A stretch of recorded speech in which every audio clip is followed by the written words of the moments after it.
نبی کریم صلی اللہ علیہ وآلہ وسلم اور صحابہ اکرام علیہ اجمعین کے مکہ سے مدینہ میں ہجرت کرنے سے پہلے مدینہ میں، جس کو یثرب بھی کہا جاتا تھا، وہاں پر دو قبیلے آباد تھے، ایک اوس اور ایک خزرج۔ عبداللہ بن ابی ان دونوں قبیلوں میں نہایت طاقتور اور بارسوخ آدمی تھا۔ یہی وجہ تھی کہ یہ دونوں قبیلے عبداللہ بن ابی کو بہت اہمیت دیتے تھے، اور دونوں قبیلوں نے اس کو اپنا متفقہ طور پر سردار بھی بنا لیا تھا، اور مستقبل قریب میں اس کو مدینہ کا بادشاہ بھی بنانے جا رہے تھے، اور اس کے لیے انہوں نے ایک بہت بڑی تقریب کا بھی اعلان کر رکھا تھا، اور عبداللہ بن ابی کے لیے ایک تاج بھی بنوا رکھا تھا کہ جب اس کو بادشاہ نامزد کیا جائے گا تو اس کو وہ تاج پہنایا جائے گا۔ عبداللہ بن ابی اس بات پر بے حد خوش تھا، مگر اللہ تعالیٰ کی کرنی ایسی ہوئی کہ نبی کریم صلی اللہ علیہ وآلہ وسلم نے اپنے صحابہ کرام علیہ اجمعین کے ہمراہ مکہ سے مدینہ کی جانب ہجرت کی۔ جب نبی کریم صلی اللہ علیہ وآلہ وسلم مدینہ منورہ پہنچے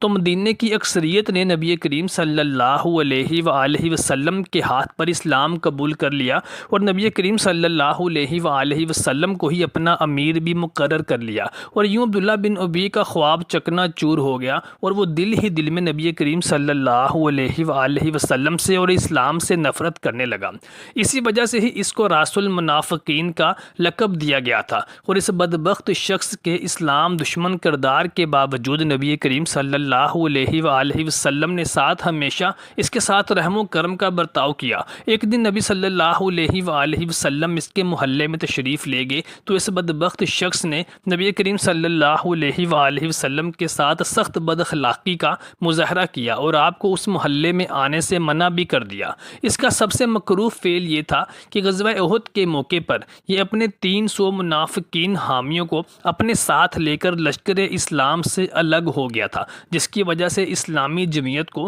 اور اسلامی لشکر کو سخت دھچکا لگا تھا، اور نبی کریم صلی اللہ علیہ وآلہ وسلم کے ہمراہ صرف 700 مجاہدین رہ گئے تھے، جبکہ اس وقت قریش کے لشکر کی تعداد 3000 کے لگ بھگ تھی۔ اس کبھی فعل کی وجہ سے مسلمان صحابہ کرام علیہ اجمعین کی ہمت مجروح ہوئی تھی، اور مسلمانوں کی غزوہ احد میں شکست کی ایک بڑی وجہ عبداللہ بن ابی کی یہ حرکت بھی تھی۔ غزوہ بنو نذیر جو کہ 4 ہجری میں وقوع پذیر ہوا، اس میں بھی ابن ابی نے کھلم کھلا یہود کے قبیلے کی حمایت اور مسلمانوں کی مخالفت کی، اور غزوہ بنی مستلق کے موقع پر بھی اس نے مہاجرین کے خلاف زہر اگلا اور گھٹیا قسم کے الفاظ استعمال کرتے ہوئے اعلان کیا کہ ہم مدینہ پہنچ کر ان ذلیل اور خوار لوگوں کو اس شہر سے ذلیل اور خوار کر کے نکال لیں گے۔ اس غزوے سے واپس آتے ہوئے ام المومنین سیدہ عائشہ صدیقہ رضی اللہ تعالی عنہا کی ذات اقدس پر بھی ایک شرمناک اور جھوٹی تہمت اسی بدبخت شخص نے لگائی تھی،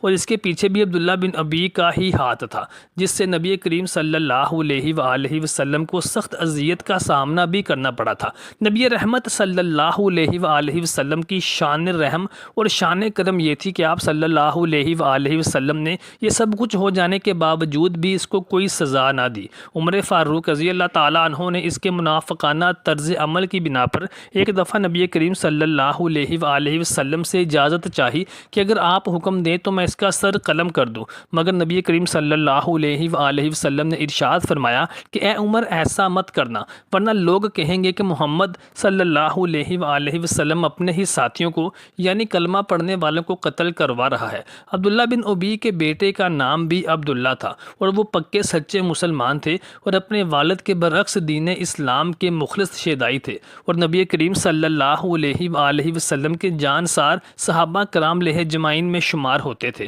خود انہوں نے بھی ایک بار اپنے باپ اس منافق باپ کی حرکات کو دیکھتے ہوئے اس کو قتل کرنے کی اجازت مانگی، لیکن نبی صلی اللہ علیہ وآلہ وسلم نے ان کو بھی منع فرما دیا تھا۔ 9 ہجری میں غزوہ تبوک کے کچھ عرصہ بعد ہی یہ فوت ہو گیا، تو اس کے بیٹے نے جو کہ صحابی رسول تھے، انہوں نے نبی کریم صلی اللہ علیہ وآلہ وسلم سے عرض کی کہ آپ صلی اللہ علیہ وآلہ وسلم میرے باپ کا جنازہ پڑھا دیں اور اپنی قمیض بھی عنایت کریں تاکہ میں اس کے ذریعے اس کے کفن کا انتظام کر سکوں۔ روایات میں آتا ہے کہ نبی کریم صلی اللہ علیہ وآلہ وسلم نے اس کو نہ صرف اپنا کرتا دے دیا بلکہ اس کے نماز جنازہ پڑھانے کے لیے بھی آپ صلی اللہ علیہ وآلہ وسلم تیار ہو گئے تھے۔ اس موقع پر عمر فاروق رضی اللہ تعالیٰ عنہ نے عرض کی یا رسول اللہ صلی اللہ علیہ وآلہ وسلم، کیا آپ اس شخص کا جنازہ پڑھائیں گے جو فلاں فلاں موقع پر اسلام کو رسوا کر چکا ہے اور آپ صلی اللہ علیہ وآلہ وسلم کو بھی اذیتیں پہنچا چکا ہے۔ یہ سن کر نبی کریم صلی اللہ علیہ وآلہ وسلم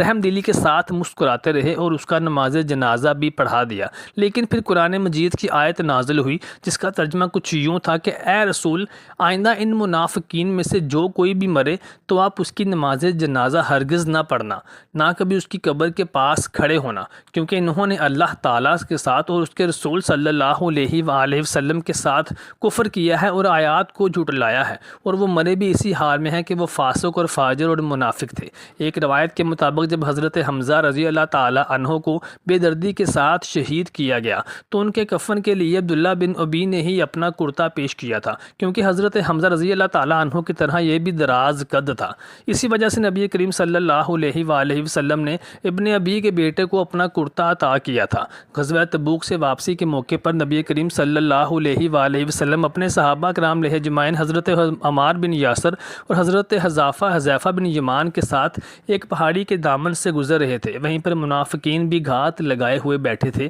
کہ جب نبی کریم صلی اللہ علیہ وآلہ وسلم یہاں سے گزریں گے تو ہم آپ صلی اللہ علیہ وآلہ وسلم کو دھوکے کے ساتھ شہید کر دیں گے، کیونکہ یہ واحد غزوہ تھا جس میں حضرت علی رضی اللہ تعالیٰ عنہ نبی کریم صلی اللہ علیہ وآلہ وسلم کے ہمراہ نہ تھے۔ اللہ تعالیٰ نے نبی صلی اللہ علیہ وآلہ وسلم کو نہ صرف کفار کے اس ارادے سے آگاہ کر دیا بلکہ آپ کو ان منافقین کے نام بھی بتلا دیے جو کہ صحابہ کرام کے روپ میں نبی صلی اللہ علیہ وآلہ وسلم کے ساتھ ساتھ رہتے تھے اور اندر سے منافق تھے۔ نبی صلی اللہ علیہ وآلہ وسلم نے اپنے دونوں صحابی حضرت حذیفہ بن یمان اور عمار بن یاسر رضی اللہ تعالیٰ عنہ اجمعین کو ان 12 منافقین کے نام بھی بتا دیے تھے اور ان کو ان کی اس مکروہ چال سے بھی آگاہ کر دیا تھا۔ ان دونوں صحابہ کرام علیہ اجمعین نے اپنی جانوں پر کھیل کر نبی کریم صلی اللہ علیہ وآلہ وسلم کو ان منافقین کے حملے سے بچایا اور بخیر و عافیت مدینہ منورہ لے آئے تھے۔ نبی کریم صلی اللہ علیہ وآلہ وسلم نے ان 12 منافقین کے نام اپنے ان دونوں صحابہ حضرت حذیفہ بن یمان اور حضرت عمار بن یاسر کو بتا دیے تھے، لیکن ساتھ ہی ان کو یہ بھی ارشاد فرمایا تھا کہ ان منافقین کے نام کبھی کسی کو نہ بتانا۔ یہی وجہ تھی کہ ان دونوں صحابہ کا نام علیہ اجمعین نے کبھی بھی ان 12 منافقین کے نام عام مسلمانوں پر افشاں نہیں کیے، لیکن حضرت حذیفہ بن یمان کے بارے میں مشہور ہے کہ وہ ان منافقین کے جنازوں میں شرکت نہیں کیا کرتے۔